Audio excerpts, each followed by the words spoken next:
The Red Fairy Book, The Black Thief and Knight of Glen, by Andrew Lang, as read by John Nagoski. In times of yore, there was a king and a queen in the south of Ireland who had 3 sons, all beautiful children. But the queen, their mother, sickened unto death when they were yet very young, which caused great grief throughout the court, particularly to the king, her husband, who could in no wise be comforted. Seeing that death was drawing near her, she called the king to her and spoke as follows. I am now going to leave you, and as you are young and in your prime, of course after my death you will marry again. Now all the request I ask of you is that you will build a tower in an island in the sea, wherein you will keep your 3 sons until they are come of age and fit to do for themselves, so that they may not be under the power or jurisdiction of any other woman. Neglect not to give them education suitable to their birth, and let them be trained up to every exercise and pastime requisite for king's sons to learn. This is all I have to say, so farewell. The king had scarce time, with tears in his eyes, to assure her she should be obeyed in everything, when she, turning herself in her bed with a smile, gave up the ghost. Never was greater mourning seen than was throughout the courts in the whole kingdom, for a better woman than the queen, to rich and poor, was not to be found in the world. She was interred with great pomp and magnificence, and the king, her husband, became in a manner inconsolable for the loss of her. However, he caused the tower to be built, and his sons placed in it, under proper guardians, according to his promise. In process of time, the lords and knights of the kingdom counseled the king, as he was young, to live no longer as he had done, but to take a wife, which counsel prevailing, they chose him a rich and beautiful princess to be his consort, a neighboring king's daughter, of whom he was very fond. Not long after, the queen had a fine son, which caused great feasting and rejoicing at the court, insomuch that the late queen, in a manner, was entirely forgotten.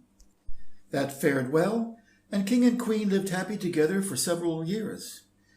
At length the queen, having some business with the henwife, went herself to her, and after a long conference past, was taking leave of her, when the henwife prayed that if ever she should come back to her again, she might break her neck. The queen, greatly incensed at such a daring insult from one of her meanest subjects, demanded immediately the reason, or she would have her put to death. It was worth your while, madam, says the henwife, to pay me well for it, for the reason I prayed so on you concerns you much. What must I pay you? Asked the queen.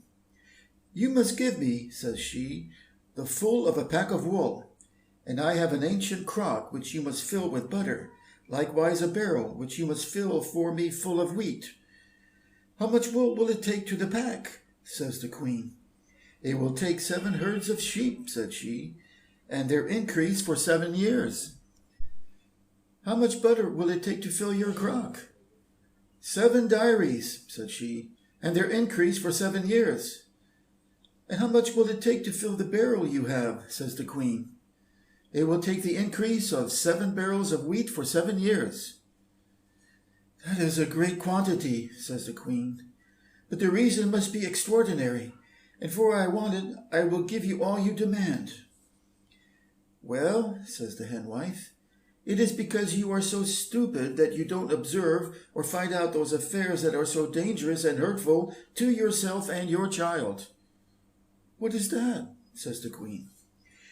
Why, says she, the king your husband has 3 fine sons he had by the late queen, whom he keeps shut up in a tower until they come of age, intending to divide the kingdom between them and let your son push his fortune. Now, if you don't find some means of destroying them, your child, and perhaps yourself, will be left desolate in the end. And what would you advise me to do? Said she. I am wholly at a loss in what manner to act in this affair. You must make known to the king, says the henwife, that you heard of his sons, and wonder greatly that he concealed them all this time from you. Tell him you wish to see them, and that it is full time for them to be liberated, and that you would be desirous he would bring them to the court. The king will then do so, and there will be a great feast prepared on that account, and also diversions of every sort to amuse the people. And in these sports, said she, ask the king's sons to play a game at cards with you, which they will not refuse. Now, says the henwife, you must make a bargain, that if you win, they must do whatever you command them, and if they win, that you must do whatever they command you to do. This bargain must be made before the assembly, and here is a pack of cards, says she, that I am thinking you will not lose by. The queen immediately took the cards, and after returning the henwife thanks for her kind instruction, went back to the palace, where she was quite uneasy until she got speaking to the king in regard of his children.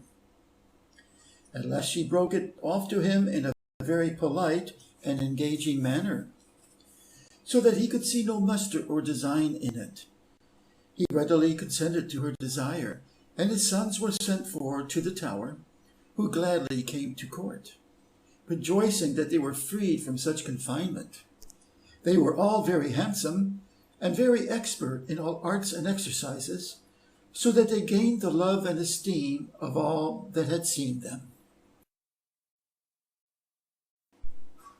The queen, more jealous with them than ever, thought it an age until all the feasting and rejoicing was over, that she might get making her proposal, depending greatly on the power of the henwife's cards. At length this royal assembly began to sport and play at all kinds of diversions, and the queen very cunningly challenged the three princes to play at cards with her, making bargain with them as she had been instructed. They accepted the challenge, and the eldest son and she played the first game, which she won. Then the second son played, and she won that game likewise. The third son and she then played the last game, and he won it, which sorely grieved her that she had not him in her power, as well as the rest, being by far the handsomest and most beloved of the three. However, everyone was anxious to hear the queen's commands in regard to the two princes, not thinking that she had any ill design in her head against them. Whether it was the henwife instructed her, or whether it was from her own knowledge, I cannot tell, but she gave out they must go and bring her the knight of the glen's wild steed of bells, or they should lose their heads.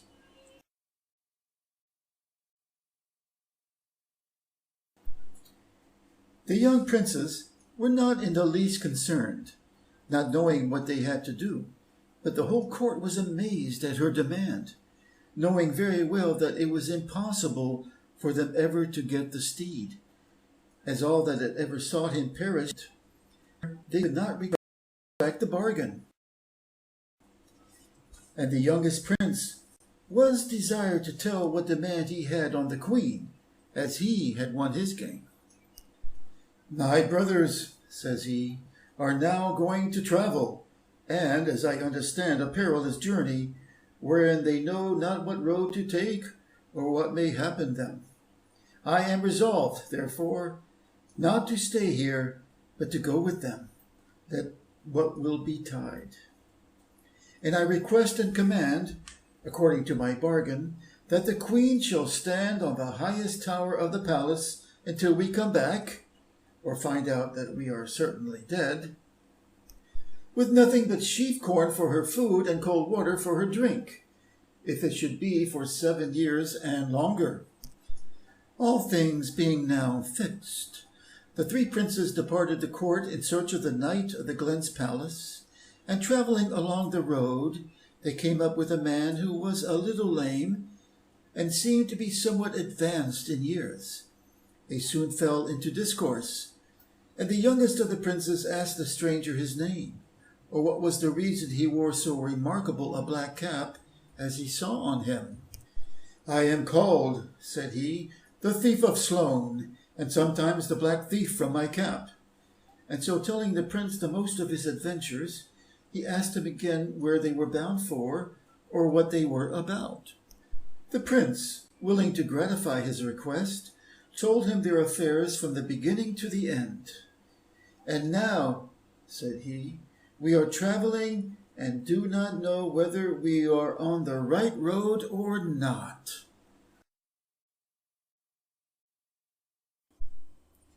"Ah, my brave fellows," says the black thief, "you little know the danger you run. I am after that steed myself these 7 years, and can never steal him on account of a silk covering he has on him in the stable, with 60 bells fixed to it. And whenever you approach the place, he quickly observes it and shakes himself, which, by the sound of the bells, not only alarms the prince and his guards, but the whole country round, so that it is impossible ever to get him. And those that are so as to be taken by the Knight of the Glen are boiled in a red-hot fiery furnace." "Bless me," says the young prince, "what will we do? If we return without the steed, we will lose our heads. So I see we are ill fixed on both sides." "Well," says the thief of Sloane, "if it were my case, I would rather die by the knight than by the wicked queen. Besides, I will go with you myself and show you the road. And whatever fortune you will have, I will take chance of the same."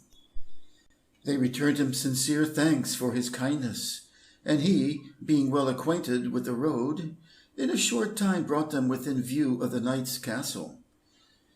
"Now," says he, "we must stay here till night comes, for I know all the ways of the place, and if there be any chance for it, it is when they are all at rest, for the steed is all the watch the knight keeps there."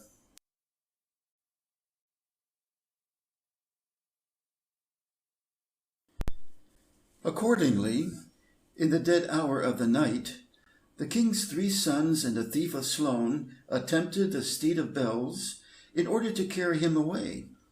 But before they could reach the stables, the steed neighed most terribly and shook himself so, and the bells rung with such noise, that the knight and all his men were up in a moment. The black thief and the king's sons thought to make their escape, but they were suddenly surrounded by the knight's guards and taken prisoners, where they were brought into that dismal part of the palace where the knight kept a furnace always boiling, in which he threw all offenders that ever came in his way, which in a few moments would entirely consume them. "Audacious villains," says the Knight of the Glen, "how dare you attempt so bold an action as to steal my steed? See, now, the reward of your folly.